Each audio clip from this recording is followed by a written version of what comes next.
Hello, Cubs. This is Mrs. Roberson. I'm here with Josie. We are snuggled up by the fireplace on this cold, snowy day, and we're enjoying the time that I'm getting to read Wish, the book that we are talking about at school over the next couple of weeks.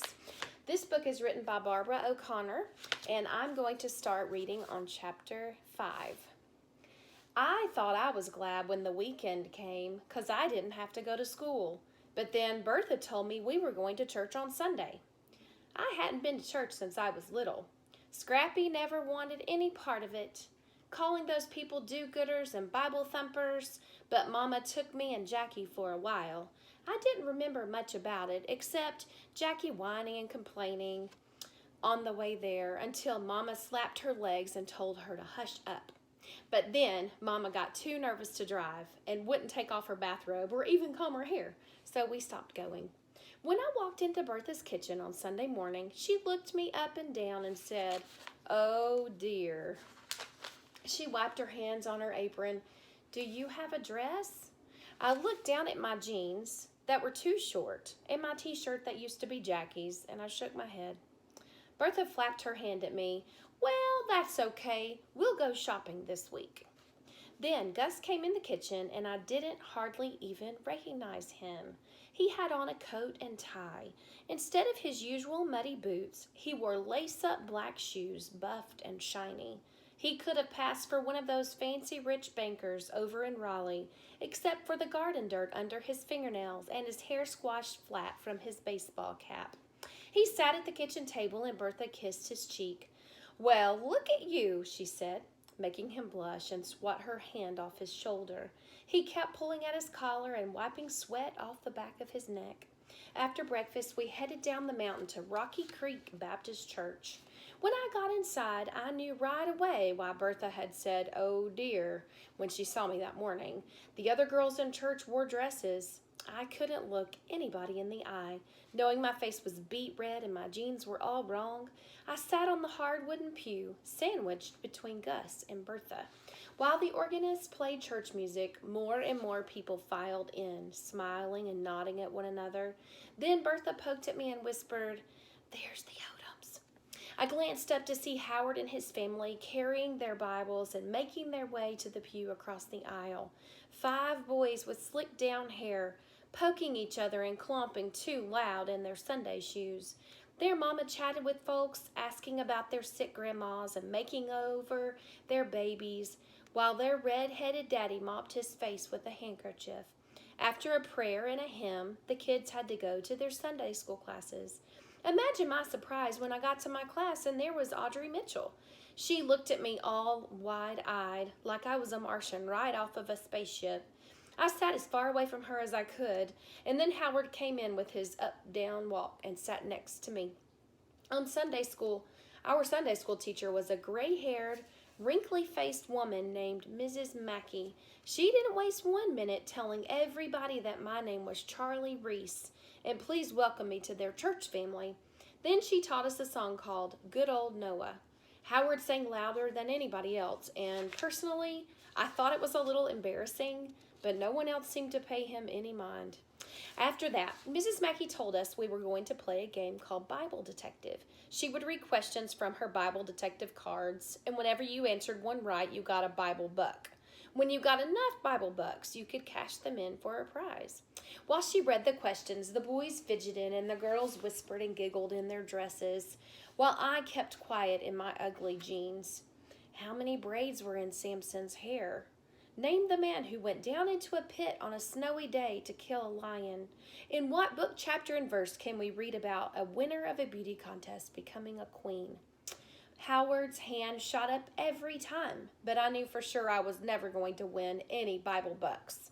After Sunday school, all the grown-ups and kids gathered in the fellowship hall.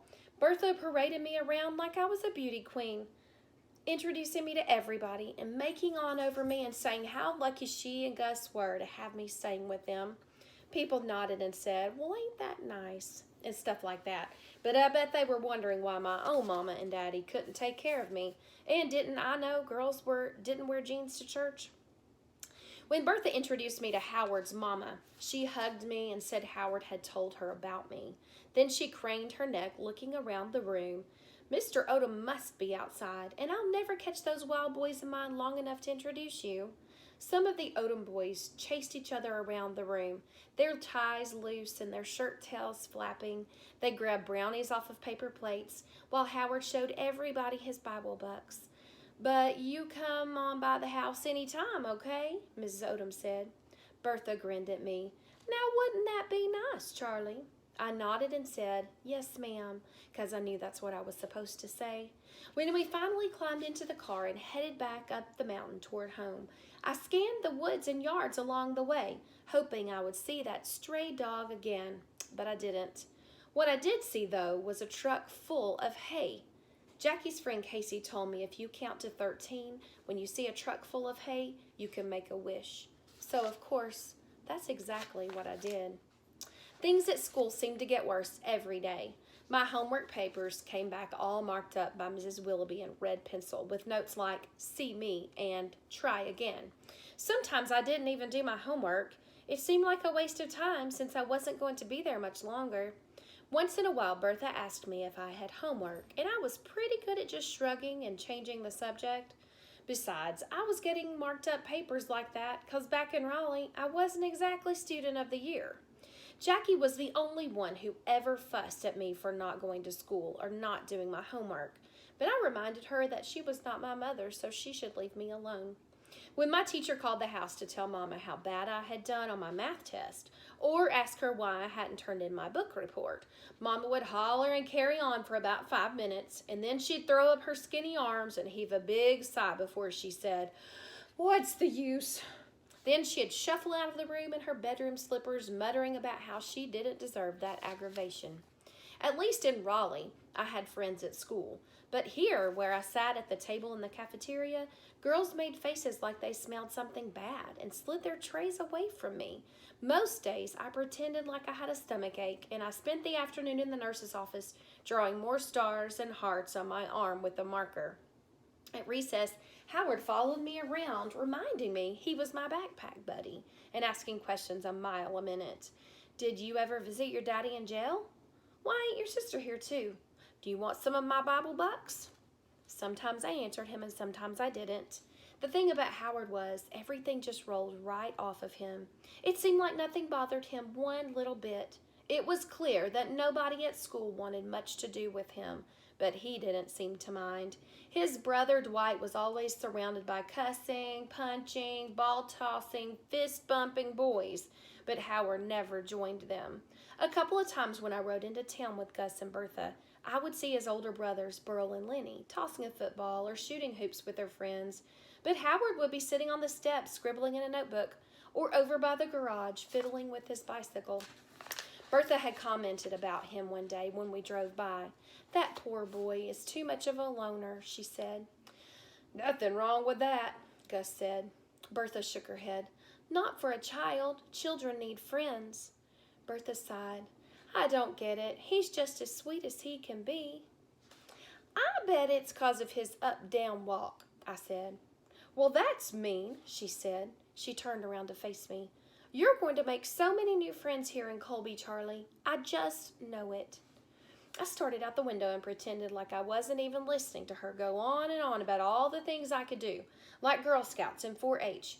She told me about her friend Janelle, who lived in Fairview and had a daughter my age. We could visit them some Saturday if I wanted to, or maybe we could just go to the mall down in Asheville.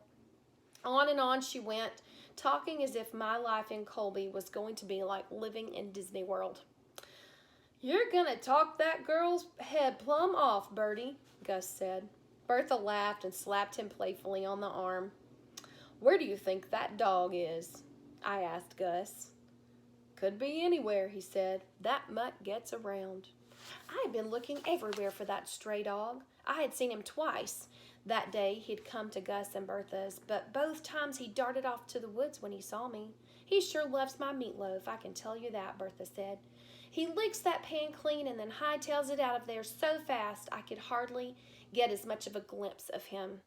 I leaned back against the seat and sighed. I bet I was never going to catch that dog. And what if I did? Could I really keep him? Mama would probably have a hissy fit.